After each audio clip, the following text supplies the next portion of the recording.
우리 하나님 말씀은 마태복음 5장 13절, 14절, 2절만 같이 보도록 하겠습니다. 같이 봅니다. 너희는 세상의 소금이니 소금이 만일 그 맛을 잃으면 무엇으로 짜게 하리요? 후에는 아무 쓸데없어 다만 밖에 버려져 사람에게 밟힐 뿐이니라. 너희는 세상의 빛이라. 산 위에 있는 동네가 숨기지 못할 것이요. 아멘. 하나님은 너희는 세상의 소금이다. 세상의 빛이다. 소금의 맛을 잃으면 무엇을 짜게 하겠느냐? 빛을 잃으면 어떻게 세상을 밝히겠느냐? 저 오늘 빛의 경제 보겠습니다. 경제인데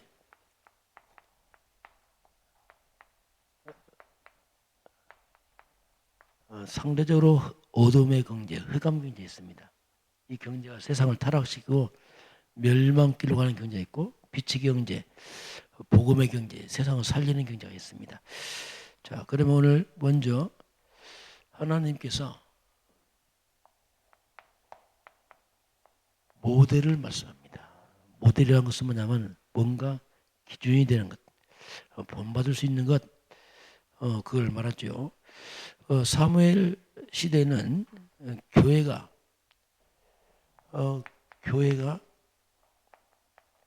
예배를 놓쳐버리고 복음을 놓쳐버렸어요. 말 그대로 타락한 그런 시대였습니다. 모델이 사라졌죠. 뭘 본받을지를 어디에 나갈지를 방향을 상실한 그런 시대에 한나와 사무엘이 이제 모델이 된 거죠. 자, 그럼 먼저 모델적인 교회가 필요합니다. 그 모델적인 교회라는 것은 뭐냐면 다른 게 아니고 그 기준이 성경적이 됩니다. 성경적이면서 복음적인 교회를 말합니다. 이게 이제 모델적인 교회다 이렇게 볼 수 있겠습니다. 그래서 성경적 복음적인 많은 목회자가 일어나야 되고요. 그러면 많은 중직자가 일어나야 됩니다. 그리고 우리 후대들, 렘넌트들이 일어나야 됩니다. 그래야지 세상이 소망이 있습니다. 세상에 빛과 같고 소금과 같은 그런 목회자, 중직자, 후대가 일어나는 것만이 이제 사는 거죠. 이게 이제 사라지게 되면은 아무런 소망이 없습니다. 그래서 교회는 건물만 세우는 게 아니고 바른 신앙 고백이 필요합니다. 마태복음 16장 13절에서 20절까지 사람들이 나를 누구로 하느냐? 너희는 나를 누구로 하느냐? 이때 모델은 무리들이 아니고 제자입니다. 이들이 고백한 주 예수님은 그리스도시요 살아계신 하나님의 아들이십니다. 이런 고백을 해야지 이 제자들의 신앙 고백 이게 뭐냐면 한마디로 반석이죠. 무너지지 않는 신앙 고백 위에 내 교회를 세우겠다. 이때 음부의 공원에서 흑암이 못 열릴 것이고 바로 내가 천국 열쇠 주겠다. 자, 이 고백을 하는 사람들에게 얘들에게 예수님께서 사도행전 1장 3절 보게 되면은 하나님 나라의 일을 말씀합니다. 자, 40일 동안 하나님 나라의 일을 말씀합니다. 교회는 이 땅에서 하나님 나라를 확산시켜 나가야 됩니다. 흑암의 나라를 무너뜨려버리고 이 언약을 잡고서 사도행전 1장 14절에 오로지 기도에 힘을 쓰는 거죠. 하나님 그리스도의 능력을 통해서 온 땅에 흑암이 무너지고 하나님 나라가 온 땅에 확산되길 바랍니다. 이 기도죠. 이렇게 해서 이제 초대교회가 섰죠. 이렇게 해서 기도하실 때 하나님께서 사도행전 2장 1절 4절 보니까 오순절 날에 임매 다 같이 성령의 충만을 받고서 이제 이때부터 초대교회가 시작되죠. 이렇게 초대교회는 바로 교회의 모델적인 교회죠. 예수님 당시에 가장 근본을 세운 초대교회. 이렇게 초대교회가 일어나서 이제 그리스도 언약 잡고 기도하니까 온 땅에 복음이 확산되는 이 복음이 온 땅으로 이제 확산돼서 나가는 그것이 이제 전 세계로 퍼져나가죠. 이렇게 이제 교회는 뭔가 올바른 기준을 우리가 가지고서 해야죠. 교회가 오직 그리스도 말고 다른 거 강조하게 되면 또 나중에 문제 옵니다. 박애주의, 신비주의, 율법주의 다 이게 다 무너뜨리거든요. 자, 그러면 우리 교회도 뭔가 좀 기준이 필요합니다. 이게 초대교회 시작했는데 성도들이 살면서 우선순위입니다. 우리가 뭘 우선순위로 이렇게 결정하고 선택할 것인가. 그래서 제 나름대로 하나님이 주신 은혜 가운데서 교회는 뭔가 캐릭터가 있어요. 캐릭터란 말이 뭐냐면 뭔가 풍기는 게 있단 말이에요. 저 사람 캐릭터 하면은 그 사람의 그 생각이나 뭐 캐릭터 풍기는 게 있단 말입니다. 그러면 우리 명성교회의 캐릭터는 첫 번째입니다. 모든 성도들은 항상 선택할 때 뭐 할 때든지 복음입니다. 정말 이것이 복음이 유익한가? 잘 생각해야 됩니다. 아무리 좋은 것도 복음이 유익하지 못하면 절제해야 돼요. 복음 외에는 살 길이 없습니다.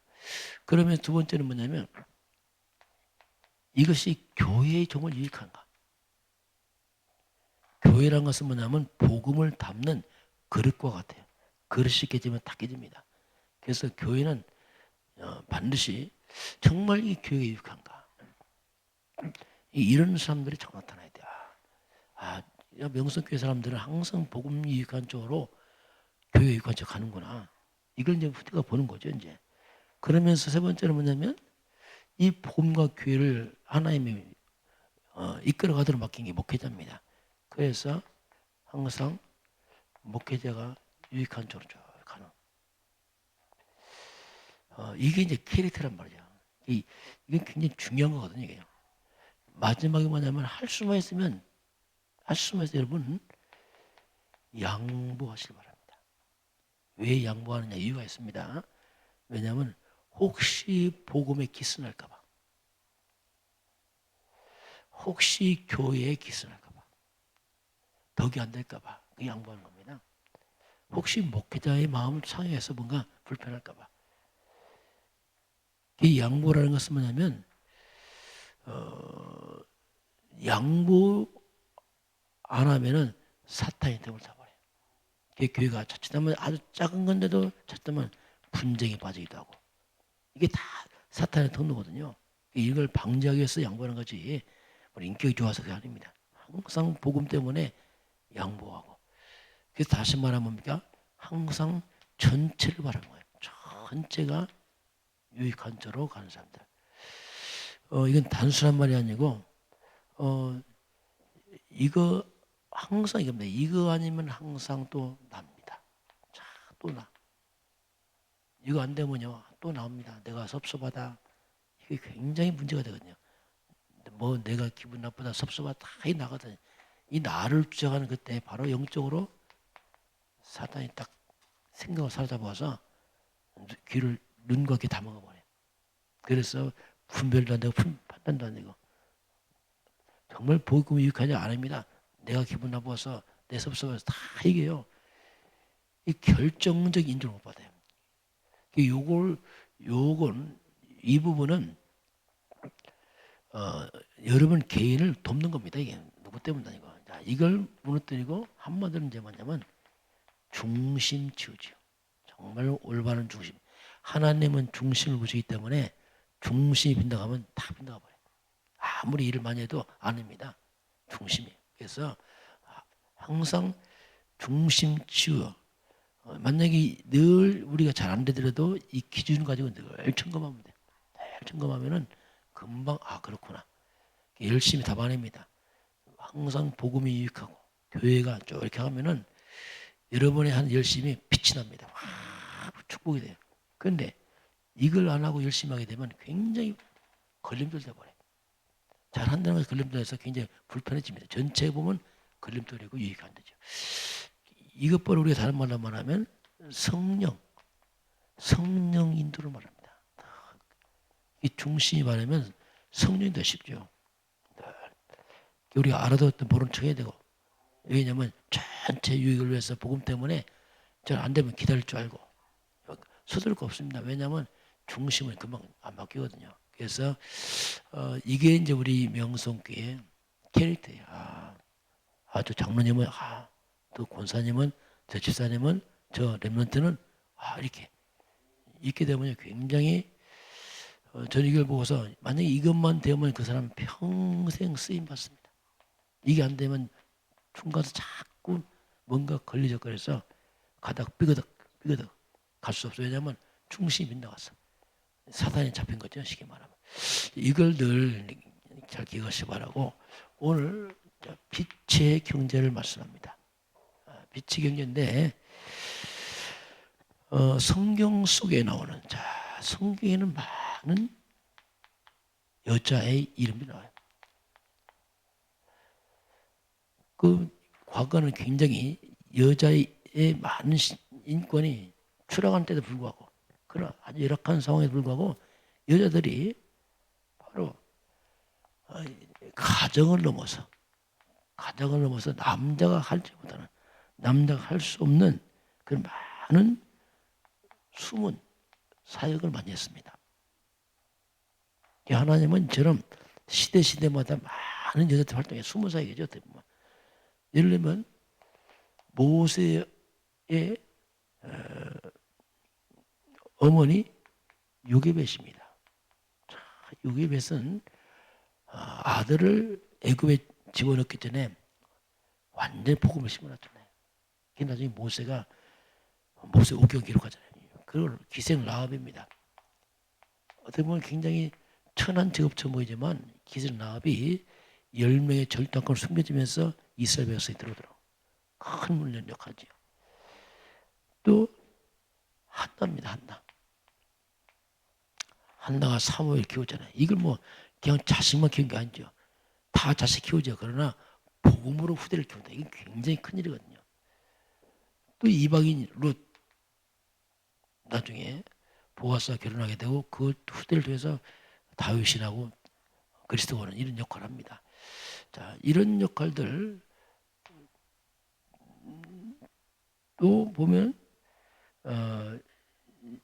신약 성경에 넘어가게 되면은 이제 로마서 16장에 특히 이제 브리스가와 아굴라, 이 브리스가가 아굴라는 산업인이고 브리스가가 그 힘을 가지고 전도자 바울을 덮습니다. 이게 큰 일이거든요. 이게 루디아 같은 사람들. 이렇게 성경에 보면은 여성이 상당히 사회적으로 이렇게 활동하기 힘든 그런 시대에 불구하고 하나님은 이런 많은 숨은 여인들 중에서 이제 특별히 많은 전도자 바울을 덮기도 하고 그 시대마다 중요한 하나님의 일을 섬기는 배우의 아주 주역으로 다 이게 쓰임 받는 일이 벌어지죠. 그러면 우리가 어떻게 하나님의 이 빛의 경제를 회복할 것인가? 어떻게 우리 빛의 경제 회복할 것이냐면 빛의 경제 회복의 이유입니다. 왜 우리가 꼭 돈을 이렇게 많이 벌어야 되냐? 돈 벌 이유죠. 이유를 발견하지 못하면 그렇게 큰 돈 필요 없습니다. 왜냐하면 돈이라는 것은 필요한 거지. 바로 우리가 세계보만 237 나라를 살려야 돼요. 전 세계 보험을 해야 되는데 뭔가 우리가 여기 한 부분을 쓰임받아야 되는데 237 나라를 위해서 빛의 경제가 필요합니다. 지금 전 세계 경제는 뭐냐면 한마디로 거꾸로 흑암경제예요. 흑암경제, 타락경제, 범죄경제, 마약, 마약 같은 거 이런 많은 경제들이 이 흑암경 불신자가 경제 회복해서 이 땅에 많은 우상을 만들어내고 도리어 타락과 범죄로 가져가. 이런 경제는 그런 경제 말고 순수하게 복음을 위한 경제 말합니다. 이게 빛의 경제죠. 우리 이런 경제 회복을 놓고 우리가 생각을 해야 합니다. 그래서 이제 이미 와 있는 단민족 2, 3대 나라가 멀리 있는 게 지금 우리 옆에 와 있어요. 단민족. 이게 바로 우리가 2, 3주 날 살리는 큰 문입니다. 우리 못 가더라도 이미 와 있는 단민족들이 있어요. 이 다민족을 제자로 세우는 거, 이게 굉장히 중요하고요. 우리 후대 가운데 렘넌트, 우리 후대를 갖다가 우리가 이들을 서밋으로 키우는 겁니다. 이게 다 우리가 2, 3세를 살리는 길이죠. 이들이 왜냐하면 이들이 커서 미래 선교사가 되기 때문에 우리 후대들을 키워내는 것, 이게 바로 큰 선교고요. 또는 우리 주변에, 내 주변에 병든 자가 있어요. 이들을 치유해야 됩니다. 이들을 섬겨서 우리 이들을 위해서 우리가 뭔가 나의 경제를 활용하는 거죠. 이것이 이제 숨은 세계봉화 역할을 하는 사람들이다, 이렇게 볼 수 있겠습니다. 자, 그리고 빛의 경제를 위한 기도가 필요합니다. 그래서 하나님, 내 산업이, 내 하는 일이 먹고 사는 것만 하는 것은 불신자 아닙니까? 우리는 그걸 넘어서야 되기 때문에 내 하는 업이 전도와 선교를 위해 쓰임받아 기도해야 돼요. 그래서 내가 하는 일이 보람이 있어요. 먹고 마시는 끝나면 무슨 그 의미 있겠어요? 그래서 우리는 전도, 선교를 위해서 여기에 내가 헌신된, 또 우리가 교회를 헌신하는 거야. 그 전도, 선교를 내가 직접 못해도 교회가 할 수 있도록 여기 우리가 여러분 헌신하는 거, 이게 다 빛의 경제입니다. 그 불신자들은 다 어둠 속에 쓰다 없어지지만 우리는 전도, 선교, 생명을 위한 경제이기 때문에 이것은 바로 영원한 겁니다. 내가 떠나가도 계속 영원한 것이고 하늘 생명체 기록되기 때문에 영원한 거예요. 우리가 주를 위해 사는 것은 영원한 겁니다. 영원한 것. 단 하나도 없어지지 않습니다. 그래서 우리가 수고하는 것들이 빛이 나는 것이고 우리 마음에 기쁨이 되는 거죠. 자, 그래서 우리가 할 일이 뭐냐면 우리가 우선순위입니다. 하나님을 내 인생의 1순위입니다. 우리가 이 주님의 일을 갖다가 1순위로 하는 사람도 필요합니다. 불신자들은 어둠 속에 빠져있지, 우리는 하나님의 일을 갖다가 1순위 하는 사람들. 저거 일어나야 돼요. 이런 사람을 통해서 항상 역사를 이어왔습니다. 교회들이 유지하고 복음이 확산 나왔죠. 이게 중요합니다. 그리고 이 땅에 우리가 이 사탄입니다. 이 사탄 문화가 계속 일어납니다. 사탄 숭배하는 사탄 신전, 우상신 일어난단 말입니다. 이 사탄 문화, 우상 신전 많이 일어나게 되면, 예를 들면 절간이나 아니면 무당집이나 아니면 이상한 종교단체가 일어나게 되면 세상은 점점 흑암에 빠져버려요. 이걸 막을 수 있는 우리는 복음 문화입니다. 복음 문화를 일단 확산시켜야 되고, 복음 가진 우리는 성전이죠. 이제 성전이 세워진다는 말은 굉장히 중요한 말이죠. 그 지역에 이제 뿌리가 내린다는 얘기입니다. 떠돌이 건물이 아니고 실제로 교회가 건물 세우면 그건 두고두고 안 없어지거든요. 그래서 이제 명성교회가 대부대 성전 세우는 것은 대부대 이제 복음 다 뿌리 내렸어요. 그래서 이제 지속적으로 대대로 이 성전을 통해서 대부대 모든 사람과 제약받고 거기서 통해서 또 후대가 이렇게 살아나서 계속 가는 성전 세우죠. 그 성전은 굉장히 중요한 그런 역할을 하죠. 오늘도 저와 여러분이 정말 빛의 경제, 전도, 선교, 복음을 위한 그 경제 회복을 향한 증인되길 주를 축원합니다. 기도하겠습니다. 하나님 감사합니다. 이 땅엔 점점 흑암과 어둠, 타락 경제가 일어나지만 하나님의 사람들은 빛의 회복에 위해서 생명 살리는 전도, 선교, 또 후대 살리는 많은 이 일에 쓰임받는 온 성도에게 하나님께서 빛의 경제를 회복하시고 허락하여 주옵소서. 지금은 주 예수 그리스도의 은혜와 하나님 아버지의 놀라우신 사랑하심과 성령의 충만한 역사가 주 앞에 경배하는 모든 백성들 머리 위에, 이 나라의 민족과 저 북녘 땅 위에, 몸된 교회 위에 지금부터 영원까지 함께 있을지어다. 아멘.